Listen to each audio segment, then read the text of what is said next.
Good evening friends, welcome to my channel sure success in edges.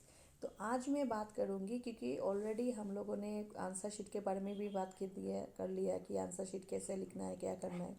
उसके बाद question paper को लेके भी बात कर लिया है।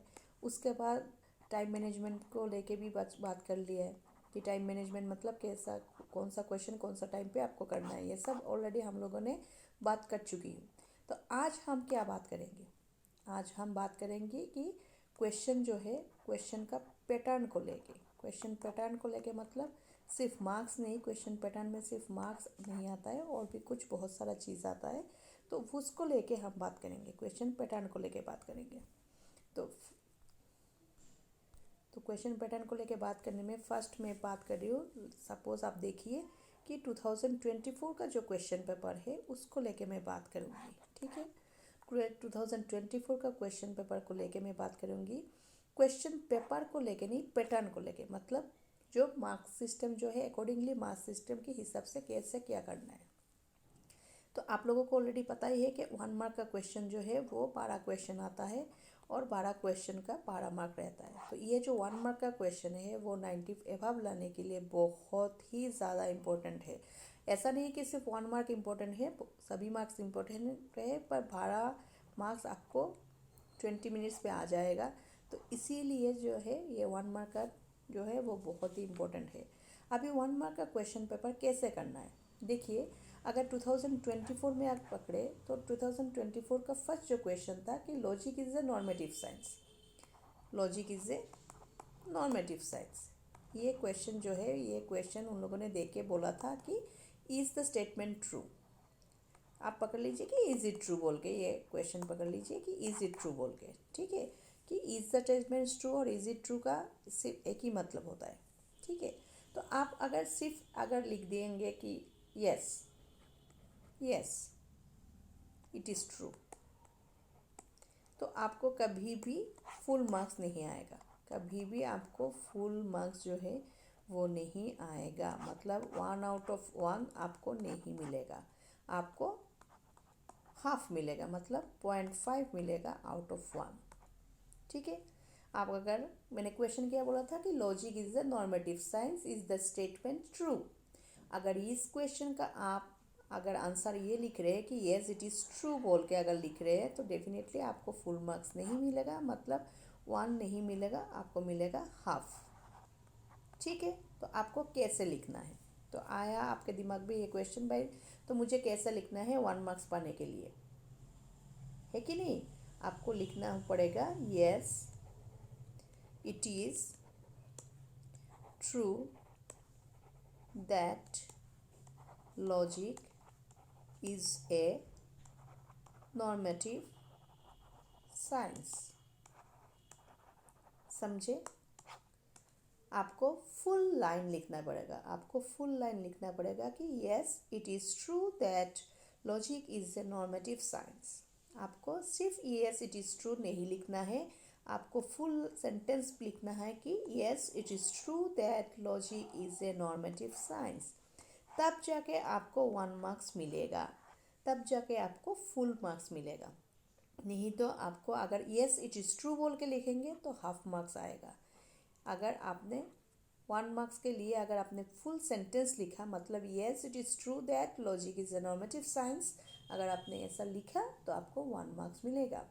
उसके बाद वाला क्वेश्चन देखिए कि what kind of proposition does scientific induction establish.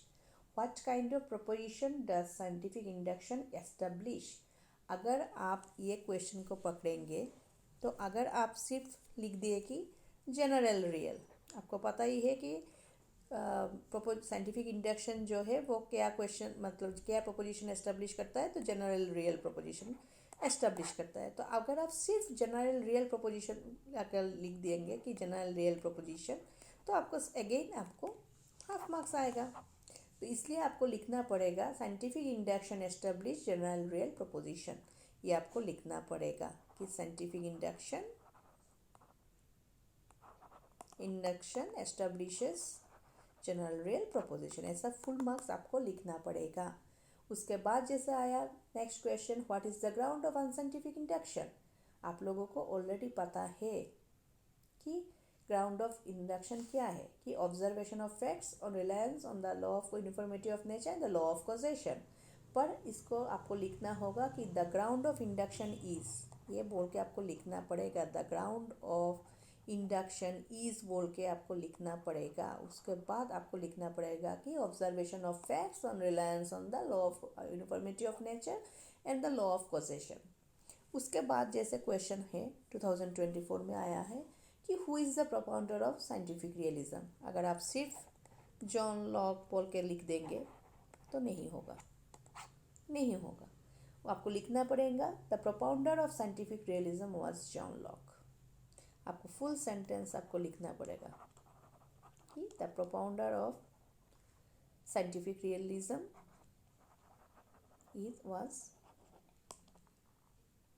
John Locke. आपको फुल सेंटेंस लिखना पड़ेगा। शायद आप लोगों ने अभी तक समझ लिया होगा कि मैं क्या बोलने वाली, मतलब क्या बोल रही हूँ। कि ऐसा ही करके कि जैसे what is the meaning of the Greek word ethos, आपको पता है कि उसका मीनिंग है हैबिट, पर आप डायरेक्टली हैबिट बोल के नहीं लिखेंगे। आपको लिखना पड़ेगा the meaning of the Greek word, ऐसा लिखना पड़ेगा the meaning of the Greek word is habit. ऐसा करके 1 मार्क का क्वेश्चन, मतलब फुल सेंटेंस पे आपको लिखना है। या फिर जैसे उसका लास्ट जो क्वेश्चन था कि hypothesis is a provisional supposition, is it true. अगर इज इट ट्रू बोल के कोई क्वेश्चन अगर आया, इज इट ट्रू बोल के क्वेश्चन मार्क दे के अगर कोई क्वेश्चन आया, तो आपको डेफिनेटली उसका आंसर जो है उसको लिखना होगा येस। अगर येस है तो येस इट इज़ ट्रू, अगर येस है तो येस इट इज़ ट्रू लिख के लिखना पड़ेगा, yes it is true that. उसके बाद जो सेंटेंस होगा कि हाइपोथेसिस जो है, hypothesis is a provisional supposition, ऐसा लिखना पड़ेगा। अगर ये रॉन्ग है, अगर कोई क्वेश्चन आपका नो पे आया, अगर कोई क्वेश्चन जो है अगर नो आया, तो उसको आपको लिखना कैसे है कि no it is not true that.